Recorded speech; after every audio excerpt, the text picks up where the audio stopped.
Alhamdulillah. Alhamdulillah nahmaduhu asta'inuhu astaghfiruhu wa na'udhu billahi min shururi anfusina min sayyati a'malina. Man yahdihillahu fala mudilla lahu wa man yudlil fala hadiya lahu. Ashhadu an la ilaha illa Allah wahdahu la sharika lahu wa ashhadu anna Muhammadan abduhu wa rasuluhu. Ya ayyuhalladhina amanu ittaqullaha وقولوا قولا سديدا يصلح لكم أعمالكم ويغفر لكم ذنوبكم ومن يطع الله ورسوله فقد فاز فوزا عظيما. يا أيها الناس اتقوا ربكم الذي خلقكم من نفس واحدة وخلق منها زوجها وبث رجالا كثيرا والنساء واتقوا الله تساءلون به والأرحام إن الله كان عليكم رقيبا. يا أيها الذين آمنوا اتقوا الله حق تقاته ولا تموتن إلا وأنتم مسلمون واعتصموا بحبل الله جميعا ولا تفرقوا. ثم أما بعد، إن الحمد لله رب العالمين، فإن استقى الحديث كتاب الله وخير الهدي هدي محمد صلى الله عليه وسلم وشر الأمور محدثاتها وكل محدثة بدعة وكل بدعة ضلالة وكل ضلالة في النار.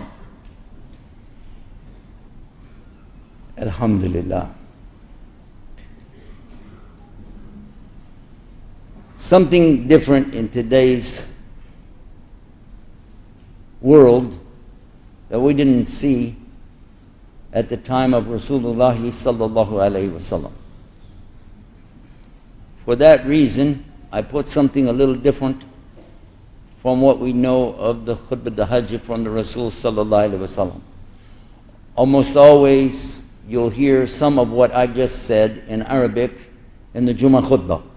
Almost always you'll hear at least Ya ayyuhalladhina amanu wattaqullah haqqa tuqatihi wa la tamutuna illa wa antum muslimun, but the Imam will stop because that's the end of the ayah.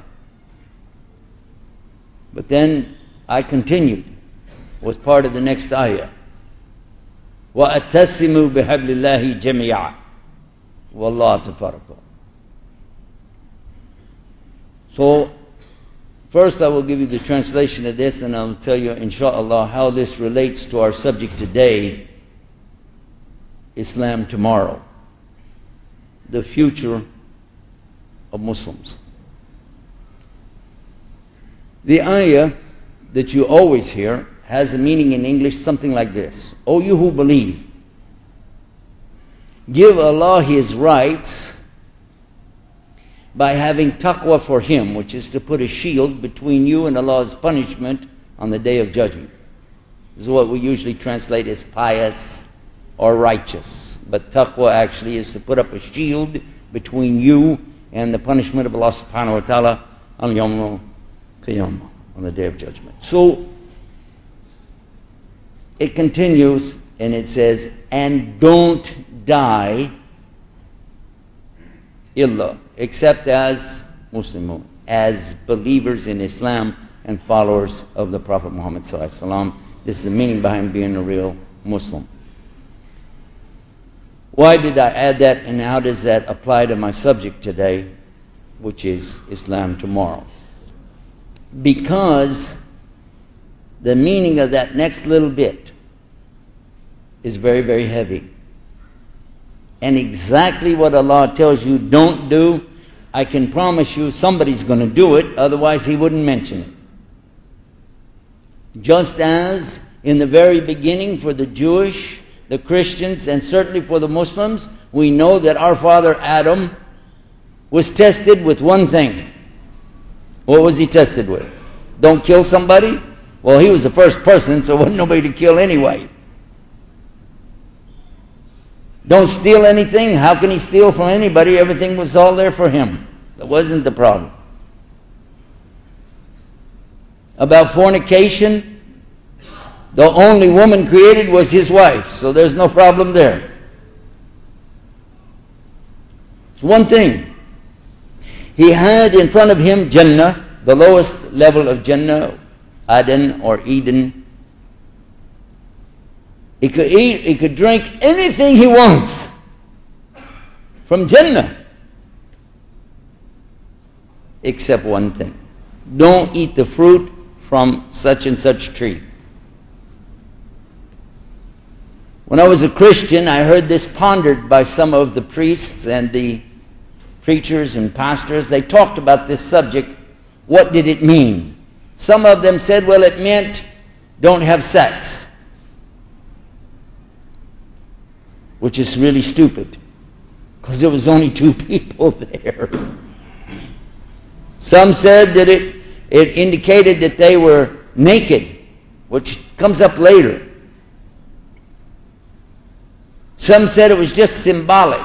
Some even said it wasn't really a tree at all. It was just don't sin in general. They had a lot of opinions about it. Maybe some of you have thought about this question. Why? Why? Because Adam and Eve ate from a tree. How did that bring such big sin into the world? Christians are really consumed with this idea about sinning and salvation because their salvation really hangs on a pretty thin thread, admitted by their own Bible, that if Jesus on the cross is not real, they don't have a plan of salvation. That's what it says. Paul said it. If Jesus on the cross isn't right, then everything we're preaching is false. Well, guess what? Let's take another look at that. Adam and Eve, in the best place. They were created in the best place. Now, there's Shaitan is there. The devil is there. We know that. That's in their Bible. The interesting part about it is,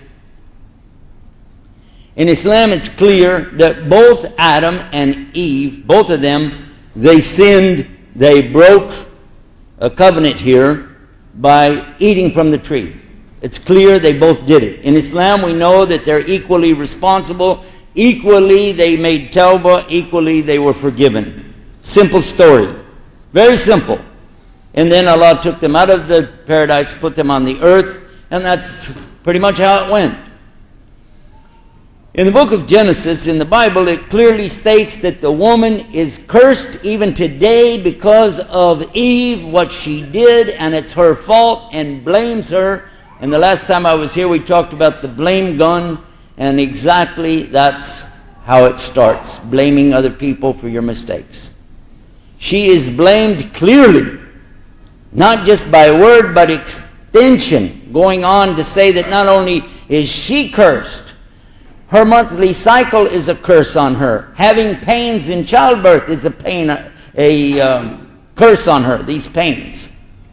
All of this is a curse on her, and then her children are cursed because of her sins. So suddenly the sin of Adam is carried forward on generation upon generation. And then the only thing that's going to cure that up is slaughtering an animal, and the blood of that animal is going to have to pay for eating the fruit. Well, that gets pretty expensive if you stop and think about that. And this continued on for so many generations that people were making money out of this. We're talking about thousands, millenniums. We're talking many years. And when people wanted to slaughter, it had to be such and such and so and so. And by the way, the priests were the only ones that happened to have exactly what you needed, but it was going to cost you some money. Then you could be forgiven. Another thing that went along with that was if you brought the wrong kind of money, it couldn't be used in the temple. You have to change the money over here for this money. And I don't know if some of you have had this experience. You probably never had to change any money in your life, did you? Never had to trade currency, did you? We do it all the time. And we know when you trade, you're going to lose part of your values. True? Well, it was no exception back then. According to the New Testament, it said Jesus drove these money changers out of the temple. For doing what? Made them, number one, made them buy these animals that they had. These are sacred animals. These are pure animals. Yours aren't. And you have to use this money that we have, and we're not going to give you full value for it. So we'll get you twice. Once when you change the money, and then once when you buy the animal. Read the Bible, this is what it says. For us, we don't have this problem because there was no extension here. Adam sinned. Yes. Eve sinned. Yes. Both of them made tawbah. They repented to Allah. Allah, I made the sin. I'm sorry. They cried about it. They asked Allah to forgive them, and they never did it again, so therefore they were forgiven. Simple as that. Simple. And it's logical. It doesn't mess up your mind. It doesn't make you start thinking, okay, what kind of God is this? He's mad because, and then we have to, I can't get it. Confusing. Islam is very clear. Everything in Islam is straight. You can understand it if you want to. And how does this apply to our subject today?